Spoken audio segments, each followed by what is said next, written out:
Well, DDT has a really interesting history itself, Mm. and correct me if I'm remembering the details wrong, but it was first widely used in World War II, and it's just so effective against so many different kinds of life and insects. And it was used. I remember watching videos of soldiers, for example, and they'd get a big shoot of DDT over their heads because it was an effective lice killer, for example, and that was a big problem in the army. But then it was used after that agriculturally. And so there are lots of old images of airplanes going over crops and dusting the crops to get rid of the nuisance pests and things like that. And then it was found to be effective as an infectious disease controller as well. And actually, this is how I got into all of this research, is because way back in the 8th grade, I read Rachel Carson's Silent Spring, which was about against the indiscriminate use, so this widespread use of DDT in the world around us. And it was the first time that someone had published that, hey, there's actually some negative consequences of this pesticide. So as a young girl, I was just very moved by this work, and so I was actually anti-pesticide for a while, until I started doing this public health work, and you saw how miraculous it was at controlling the disease in certain parts. However, what I appreciate in current times is that people are really against the indiscriminate use, this going up in a plane and just dumping it. So now what seems really effective is that you take a spray canister and you go inside a home, for example, or in very specific spots where the mosquitoes are breeding, and you spray it right there. So it's a spot treatment. It's not like you're just going around and fuming a whole place. So this seems to be a pretty effective method. I think this brings up this really core issue of trade-offs. I mean, it is not going to be effective in bringing about the eradication of the disease. And that's something that got established really during the first efforts, 1955 to 1969, in the global malaria eradication campaign of the World Health Organization.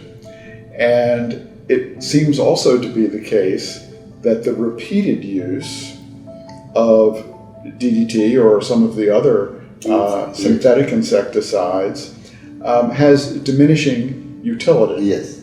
So the question is, well, what is the role of residual insecticides in malaria control? To my knowledge, and correct me if I'm wrong or if you just have a different take on this, but I think that there's general agreement that it's appropriate to use these types of insecticides when you have an expansion of a malaria zone into an area where people do not have any acquired immunities, and in order to prevent an epidemic, that it's extremely effective in a single use or multiple uses, but not ongoing, to shut down epidemic processes.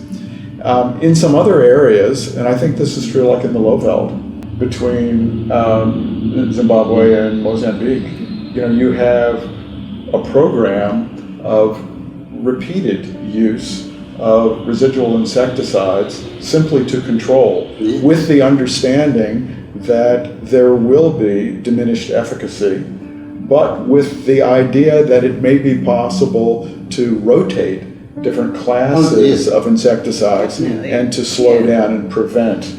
My perspective is that you've got to have a good health infrastructure operating at the clinic level, so that the population is kept alert and helped and treated as appropriately by trained personnel.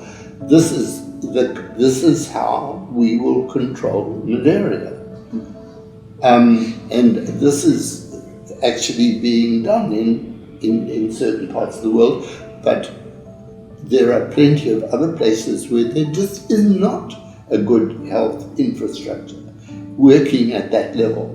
So the important here importance here really is how do you ensure that the clinic nurses are properly paid, are kept alert, are given the equipment and the encouragement to maintain a program.